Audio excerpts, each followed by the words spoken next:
Definitely. Okay, let's go ahead and call the meeting to order. Before we do the Pledge of Allegiance, I'd just like to, if we could pause for a moment to remember our friend and neighbor and past board member, Steve DeBray, who passed away Sunday.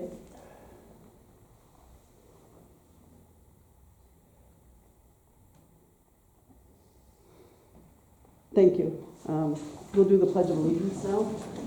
I pledge allegiance to the flag of the United States of America and to the republic for which it stands, one nation, under God, indivisible, with liberty and justice for all. Roll call. Supervisor Hoyer? Here. Councilman Barber? Here. Councilman Carter? Here. Councilman Talaski? Here. Councilman Barron? Yep.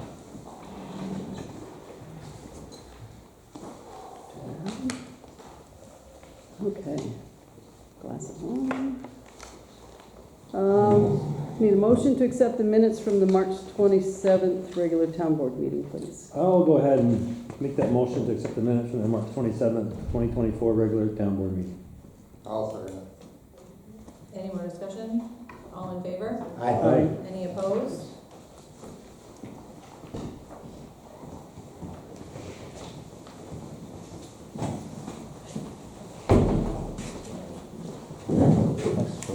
Thank you.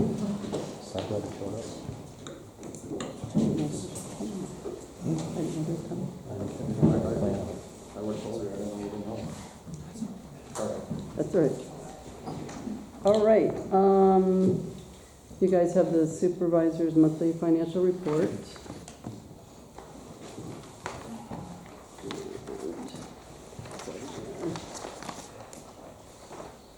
Okay, we have person addressing the board. We've got Bryce Hanson with Northern Insuring to talk to us about our possible insurance for upcoming year.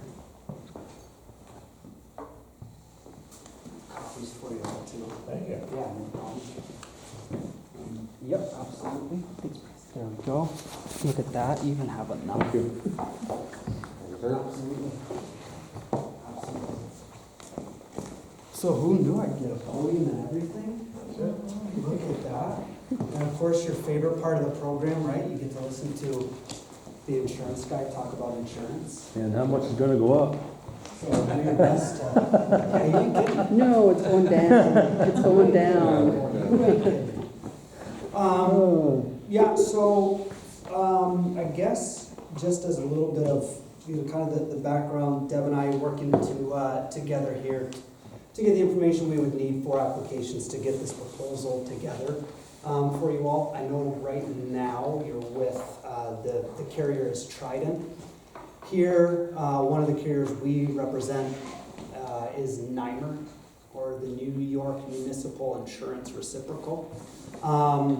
Really, it's a group that was put together and made kind of like by municipal officials, for lack of a better term, for municipal officials. You may also be familiar with a slightly affiliated insurance carrier at NYSER. They do the same thing. They do it for schools.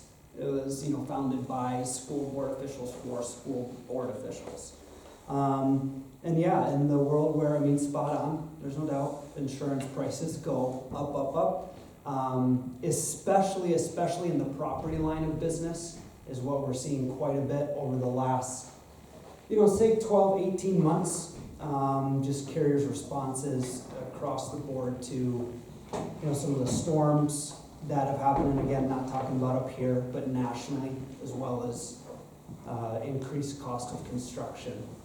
Now, good news coming down, so hopefully that market will soften a little, but doing the due diligence, with Deb on your and the town's behalf, just to see what the heck else is there.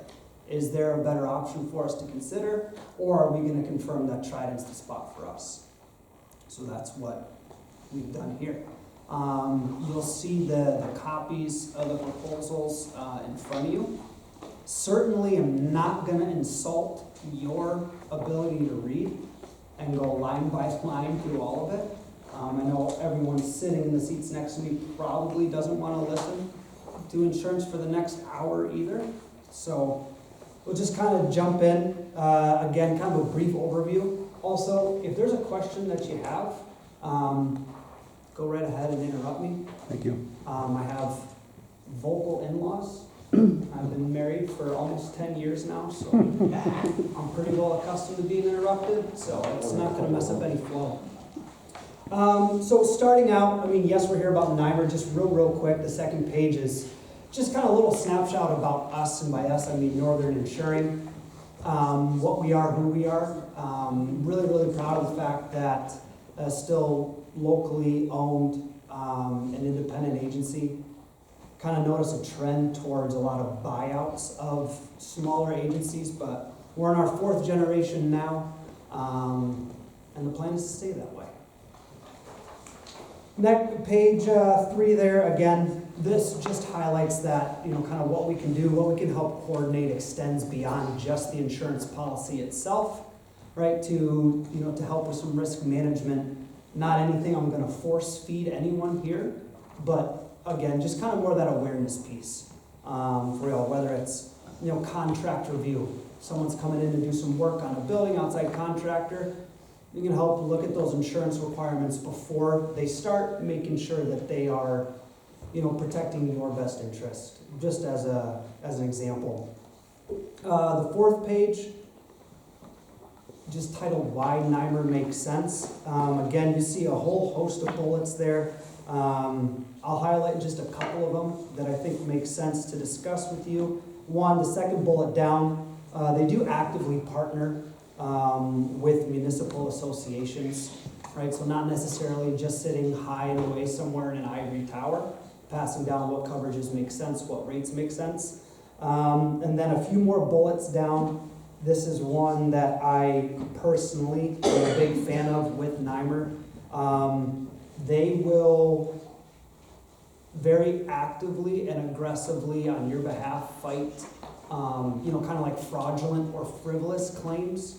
Again, when we talk about liability policies, and for you all, that's your general liability, public officials liability, defense costs come with that coverage, right? So the carrier will actually, appoint said attorney and help fund those costs, but NYMER's stance is they would much rather rack up defense costs, which do not eat away at your limit of insurance. They're separate.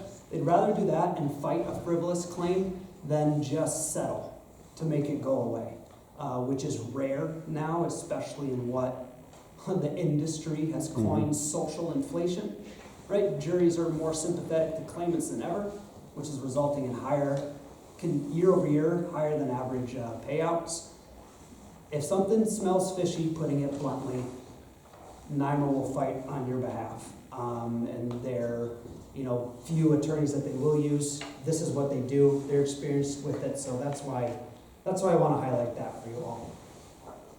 Page 5 is everybody's favorite. Yeah, go ahead. Yeah. So I just do see in the very bottom, which is excellent to see, is the overall financial rating. Yes.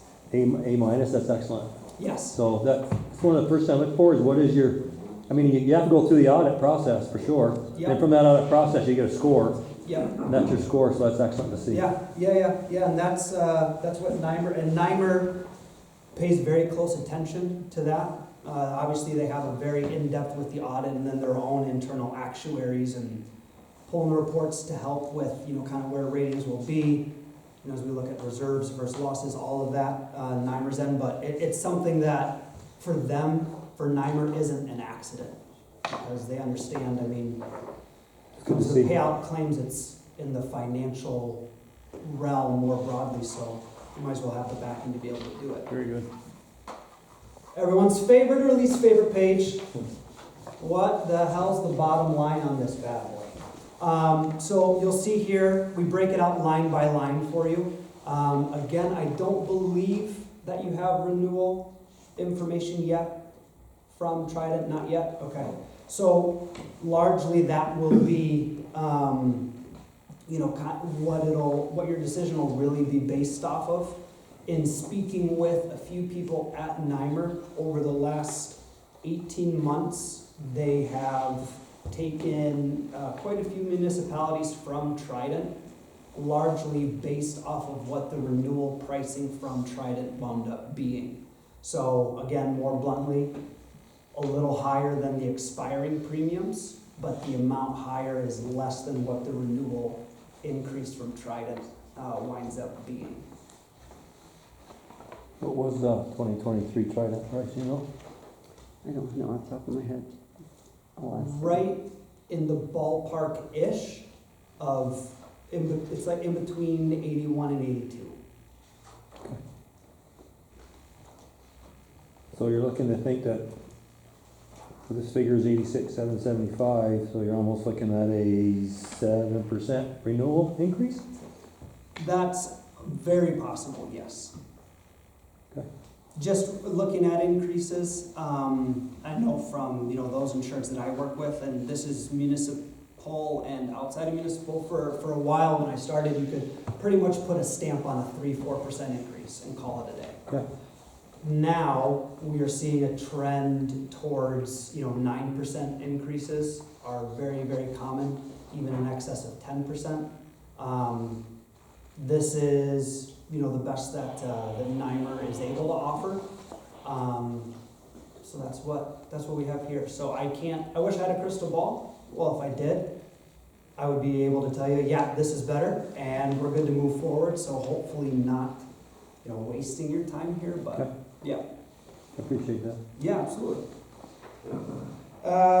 So page 6, this spells out both, the top line there would be the blanket property value for you all, as well as the various coverage extensions that come with NYMER's product. These are going to be very, very common to Trident, right? Carriers are going to have these coverage extensions for you. I don't know if it's ever been worded this way for you, but just so you know, all these lovely extensions underneath, it's not like a buffet where you get to pick and choose which of these you want, which of these you don't.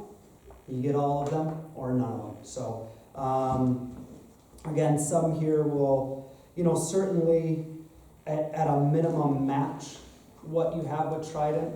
A few of them will also exceed, the coverage currently with Trident. And, as you all deliberate together, if there are any specific questions around any of these or anything in the rest of the package, just get in touch with me and I'll answer them pretty darn quick. And those coverage extensions extend on to page 7. Some of these, which I'll point out when we get to it, open up the opportunity where maybe we can make some changes in the actual statement of values, because there's a potential that it might be essentially like double covered. And then for when you do get that lovely garden, fingers crossed, over at Veteran Park, there's not anything that'll need to be changed because you see the outdoors trees, shrubs, and plants. They're already covered on an actual loss sustained basis. So I just thought of that while I was picturing what that garden finally looked like. Pages 8, 9, and 10 and 11 represent the statement of values. So, of course, this is what gets us to our total blanket limit of just under 11 million, which is summarized for you on page 11. And then it's a line-by-line, breakout for you in terms of each location. A couple things here. We did go ahead and price out a $10,000 deductible for you all on the property line of business. That wound up providing roughly a $1,700 a year premium savings. That's kind of right on the edge for if it makes sense to do it or not. As I explained to Deb, when we look at increases in deductible, generally we like to see the relative cost savings pay for itself with about 3 to 5 loss-free years. This is right in that window, and I know it's on the edge of kind of what the town would be comfortable with, but just wanted to let you know that that's an option. There are also various locations and coverages here that I would recommend removing from the statement of values, only because you have a $5,000 deductible, and there are a few things on here. For example, a tank, 1.5 tank at $3,600 in value. You have a $5,000 deductible. It's math doesn't quite work there, so anything that is below $5,000 or right in the $5,000 range, I personally would recommend removing it because well, your deductible's higher than what it is you're covering. So even if you turned it in, they would say, yeah, it's a covered cause of loss, but your deductible's 5,000, so it's back over to you. I do have a question, Bryce. Yeah, go ahead. Page 9, Yep, 1, 2, 3, 4th line item down. The Shades of Lake gate control. yep, So that's for that entire building, including the 3 gates? Mhm. Yes? yes. That's the gates. And nothing attached to it as far as the cement abutments? That's just the building itself? And then the underneath structure that the water flows through, right? Yes. Yep. Probably be a little higher than that. And that, and again, these are, so in terms of those limits, that's a great point. What I'd done was, this is based off of the statement of values from the current Trident policy. These are all, they can be adjusted for just that reason. I mean, you know your places better than I can know. That's where the partnership comes into play. So if there's something that seems off or seems light, we can make those changes. NYMER also will have, with CBIZ, they come out and do a free appraisal of, your structures that are, generally they do it for structures that are over $100,000 in value. So that way you get a real time, hey, here's what the replacement cost actually will look like, which is more than just the value of it, but the cost to actually rebuild it, the cost of debris removal, which is contemplated in the building limit. So just something for you to think of. They would come out and do that, and generally every 5 years, they would do it for you as well. Appreciate it. Absolutely.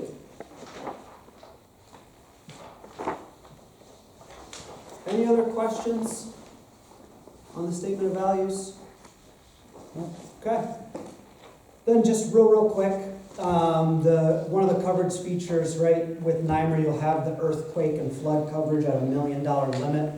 One benefit compared to Trident is that NYMER's earthquake and flood coverage has a $25,000 deductible, whereas Trident, you'll see a $50,000 deductible. Next, boiler and machinery, kind of an antiquated term, really just means equipment breakdown, right? So that's the sudden and accidental, breakdown, whether it's, internal malfunction or like electrical power surge, for anything from your boilers, but also to building machinery and equipment. Also includes mechanical malfunction for water and sewer pumps, but you see there the top limit, it's the same as the blanket limit of insurance for the building. And then again, you see all the coverage extensions there, from a very hefty limit automatically included for service interruption, all the way down through. But once again, questions come up in 10 minutes, 10 days, or 3 weeks on any of this. So what would spoilage be defined as? Yeah, so spoilage, again, this is one of those where it kind of comes into the pick and choose and how applicable it might be. But anything that you would have that would be like that has the need for temperature controlled, mostly would be like anything that you have that would need to be kept cold, Okay. really. And now we have an equipment breakdown, which impacts whatever cooling equipment we're talking about, and said product spoils, for lack of a better term, because of that breakdown. That's what that's looking at. The general liability, pretty standard, 1 million occurrence, 3 million aggregate limits here. This is also where you have your employee benefits liability. That's the same as what you have with Trident. The only one of these that has the deductible is the employee benefits liability at the $1,000, which again, very, very standard there. And you do have, for the retroactive date, which is nice, a full prior acts coverage here. Because some of these coverage employee benefits and then your public officials, those are claims made based policies. Which means they're looking backward as opposed to, I slip and fall now, general liability claims happening now, right? We have, heaven forbid, some sort of, like harassment type claim. Well, generally that happened a while ago and is now being brought to light. So nice news is here, you have full prior acts from NYMER for that. Keeping with the trend, you see all the different coverage extensions here as well, right? Whether that's a failure to supply, a sudden and accidental pollution liability, and down all the way through.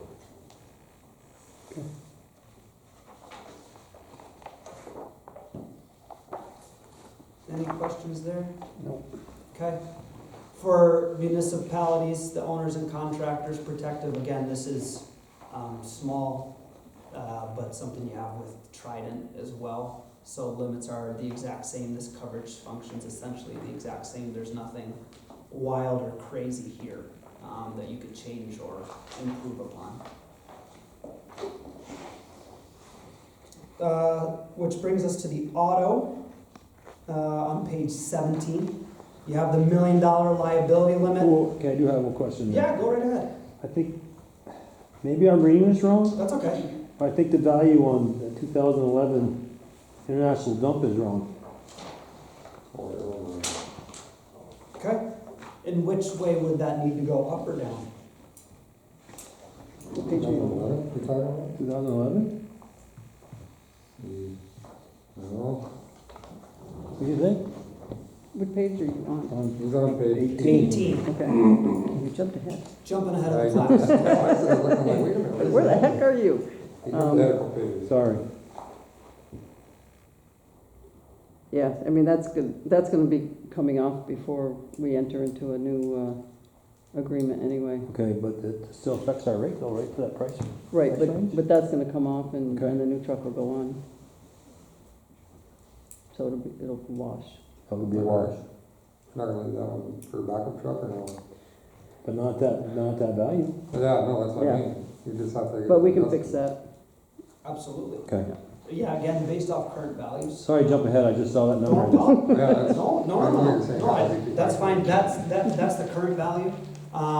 And this is one of the things that really sets NYMER apart when we get to the vehicles. So for those larger vehicles, right, like the International Dump, and then those that are kind of more like equipment based, like your John Deere wheel loader, the physical damage for those vehicles where you see FLTR notated, just think floater, because the physical damage for those vehicles is actually picked up under the inland marine policy, the way NYMER does it. The reason why that's such an advantage to you is that NYMER is able to cover things like these vehicles and larger pieces of equipment on an agreed value basis, which is a monster and a huge benefit because, to your point regarding a value, in the event of a loss, you're going to get up to the value. There's not going to be the typical, Okay. like, well, you know, what's like, kind, and quality actually mean now in replacement cost, or God forbid if you had anything on an actual cash value basis. Now we're trying to figure out depreciation. You're not really made whole. It's a monster advantage that's unique to NYMER. That those are covered, on an agreed value basis. So yes, the values, again, pulling from current policy. So if something is off, we can change it. And again, that's now, in 2 weeks, whenever.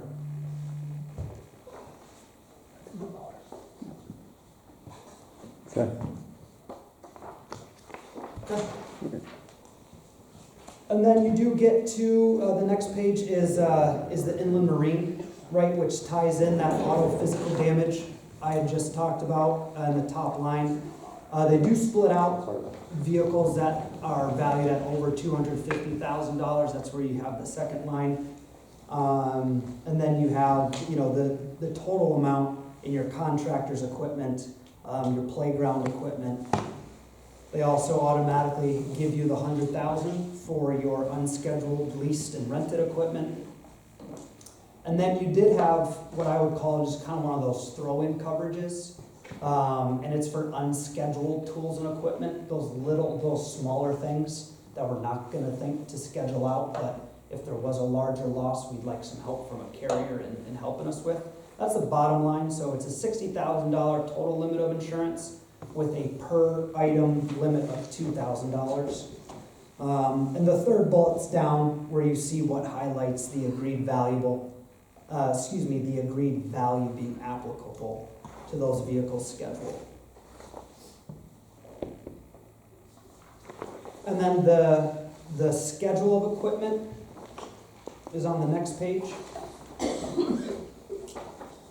Made sure it lined up, Deb, too, with the notes you had made, with Mike removing those few pieces of equipment that needed to be, so. Mhm. Yeah, and we'll probably have to scrub this again.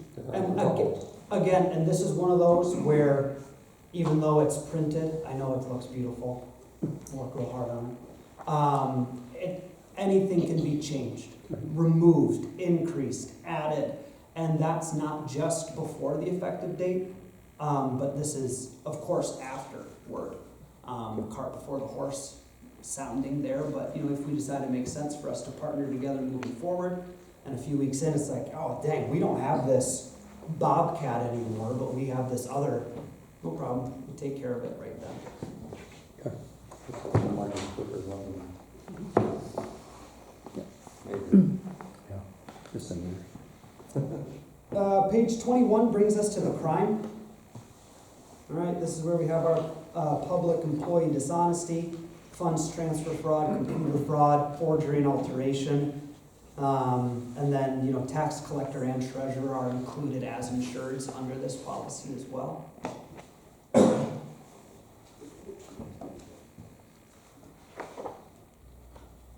Fairly straightforward there. If there is an interest from the board in having an excess limit for someone in a given position, that is also possible, right? So we have, let's say we have 100,000, again for this employee dishonesty, but we prefer to have, an additional 100. That's separate and just for, tax collector, whomever it might be. We can easily schedule that either position or position plus individual name out. Those are the couple ways NYMER can handle that.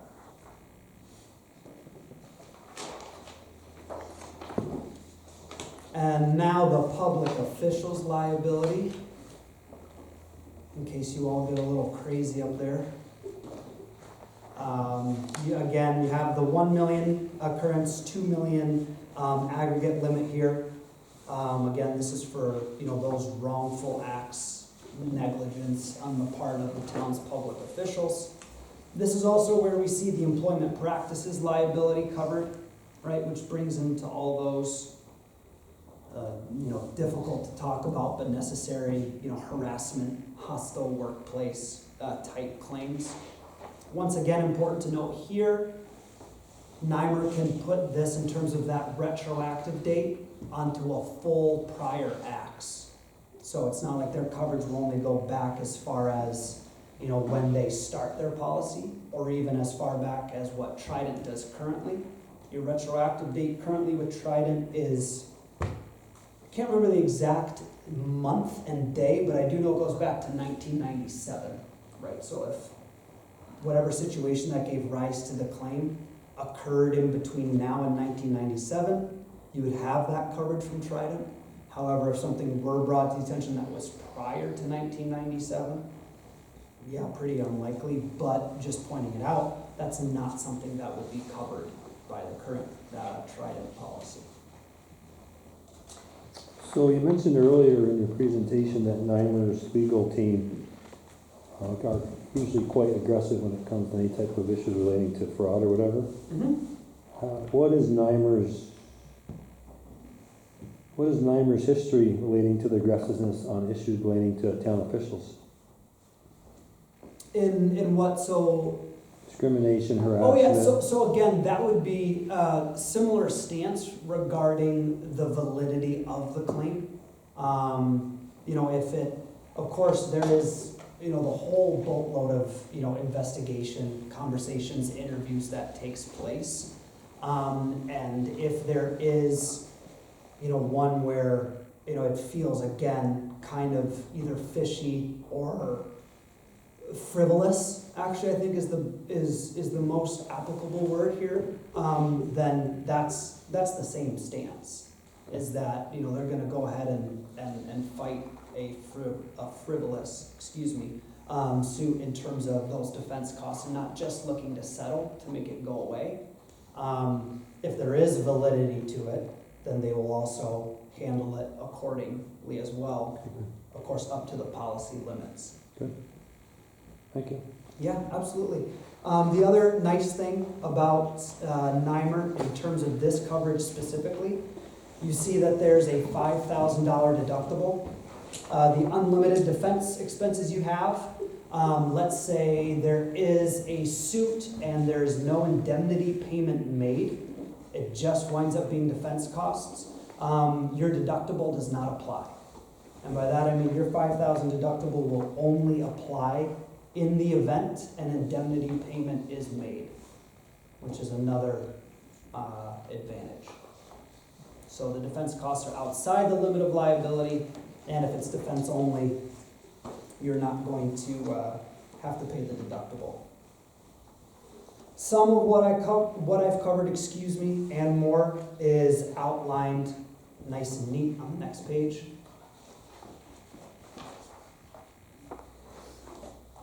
Which brings us to the umbrella. It's a $5 million occurrence, $10 million aggregate umbrella policy. Just for a point of reference, currently right now, Trident has it on a 5 million occurrence and 5 million aggregate. Again, just the way their coverages work and are set up, so you do have, you know, more liability limit available in terms of the aggregate, so we look at the full policy term, and it sits over your auto, general liability, and the public officials liability.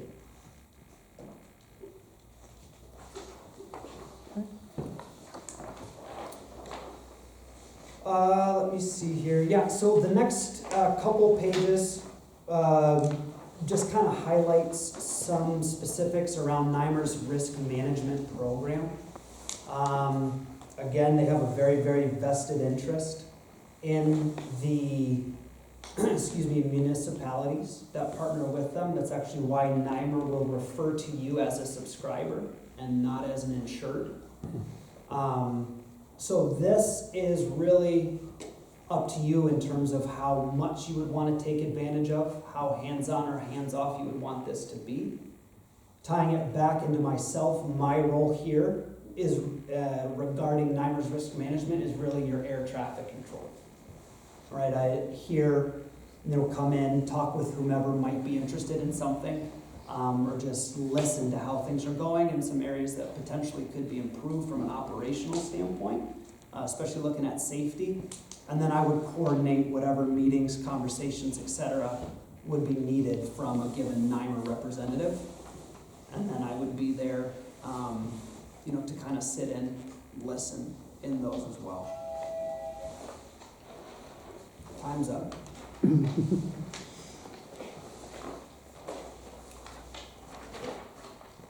And then you'll see, it's funny that it's at the end, but page 27, you'll see the claim philosophy, which has been outlined already, but that more eloquently puts what I've described so far.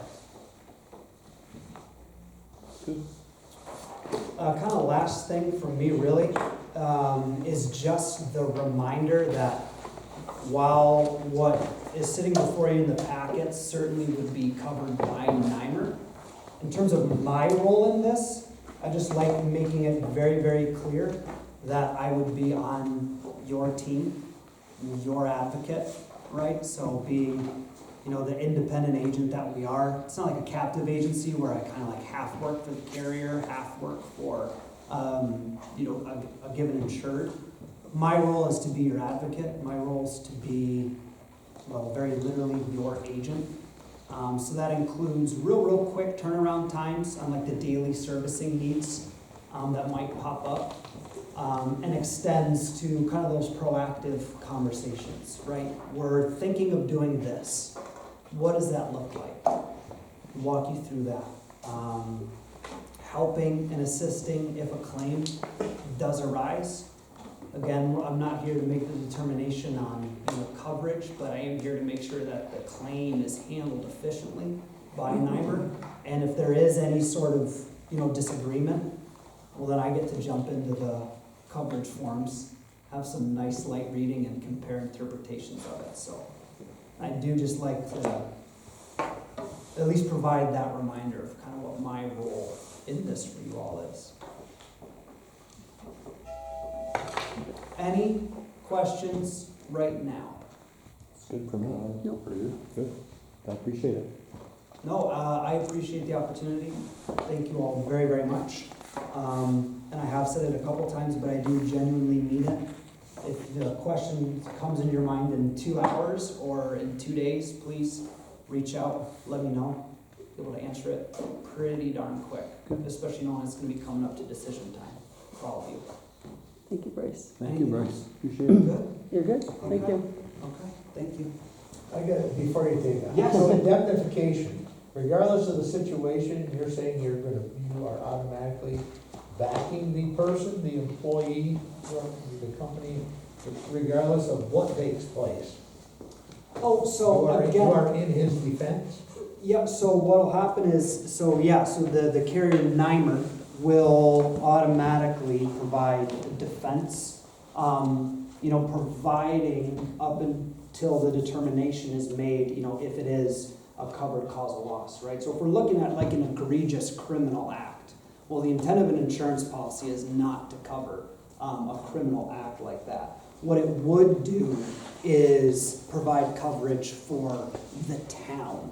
If, say, like someone is claiming because of this act, we're looking at wrongful hiring, negligent supervision, poor training, the town will still have coverage, yes. But in terms of a specific individual, for something that egregious, no, they'd be on their own. But majority of the time, the individual would also be covered? Or not necessarily? That'll be I would 10. say everyone's favorite answer, especially when we get into liability claims, because of how many specifics there are, it Right. largely depends on the And the specifics of that. In this illustrious state, the Attorney General is now turning its role and actually going against the people that they're supposed to be protecting. Yeah. And it's just pretty embarrassing, in my opinion. That's the way it's going. Yeah. Anything else? Scott? No, we're good. Okay. Thank you. Thank you. Deb, thanks very much. Thank you. Appreciate Good it. to meet you. Yeah, absolutely. Thank you. Yeah.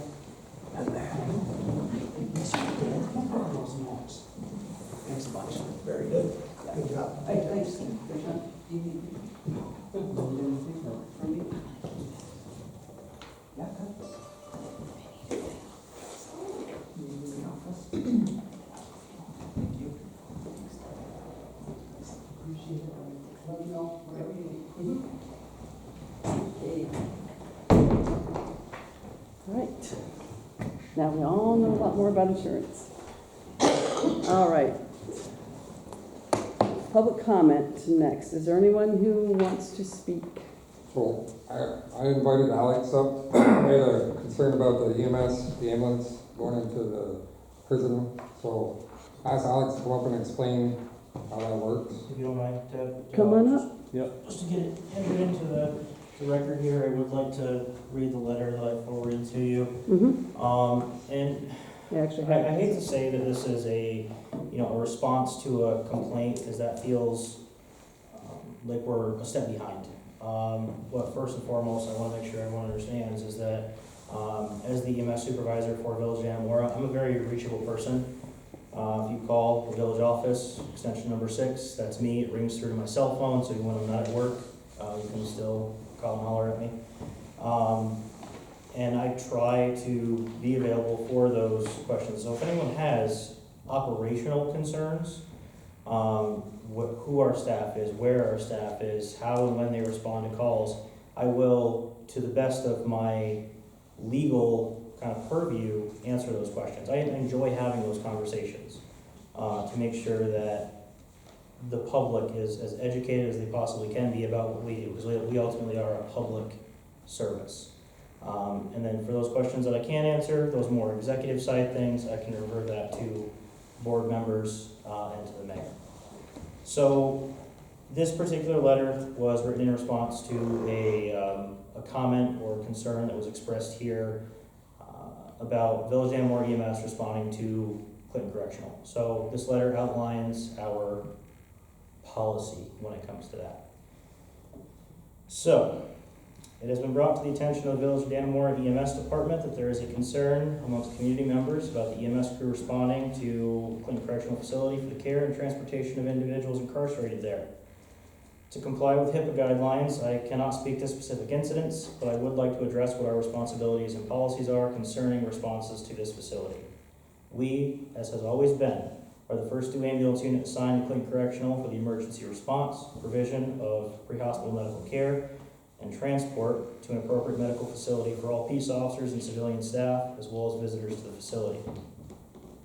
In the past, it has been said that Dannemora EMS, in its previous form as a volunteer entity under the Dannemora Fire Department, or in its current state as a full-time career service under the broader umbrella of the Village of Dannemora, that we do not transport inmates under any circumstance. EMS agencies in New York State are prohibited from denying services. We cannot deny response and care to any ill or injured person solely because they are incarcerated.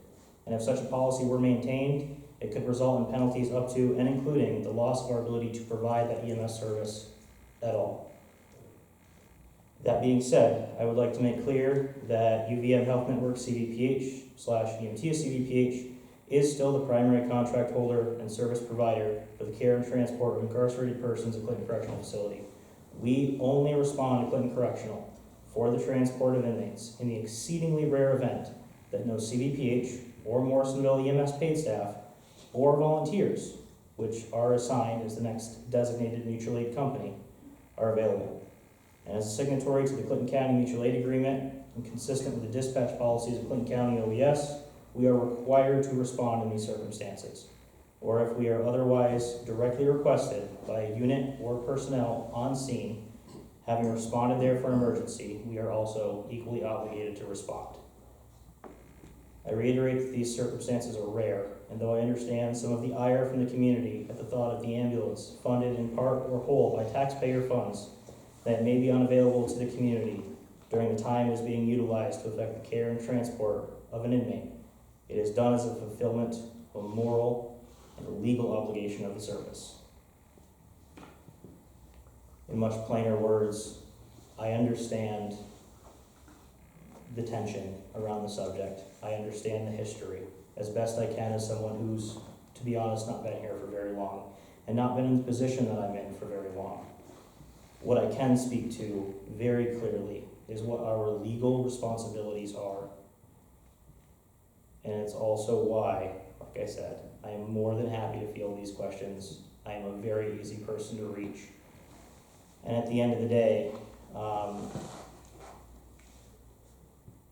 we have to do what we can to bring this service in an equitable fashion and to comply with all of these state rules and regulations, which are ever-changing and not making our job any easier by the day. So, any questions, comments, concerns? Thank you, Alex. No, we appreciate you actually going in full detail about the letter.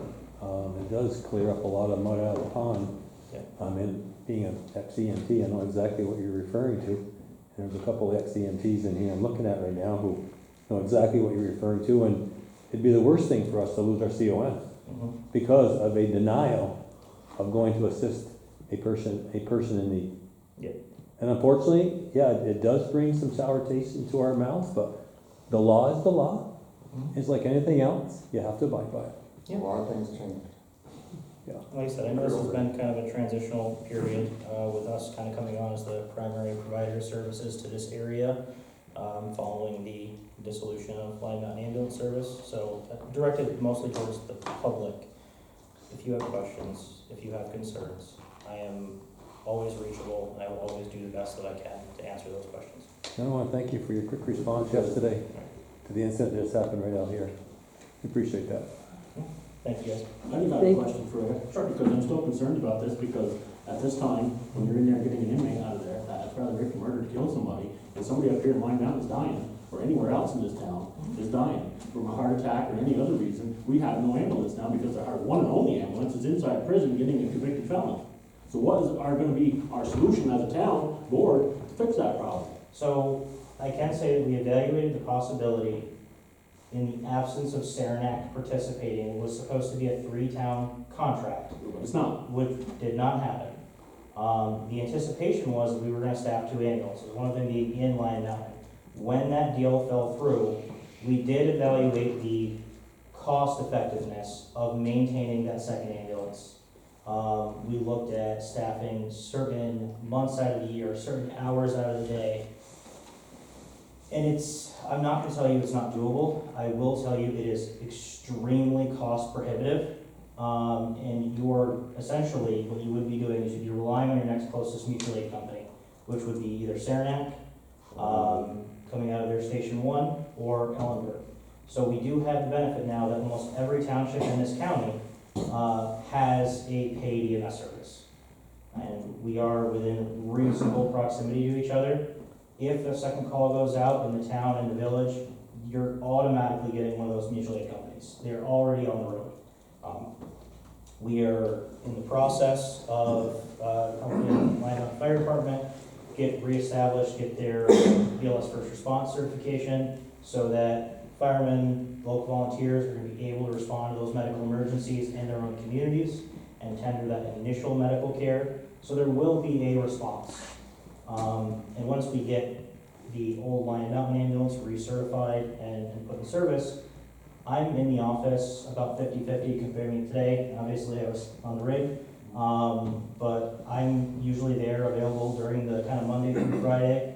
I can leave the office, I can hop on that second rig, we can handle second calls. Just unfortunately, doing a 2-rig system within a responsible financial constraint presented a really big difference.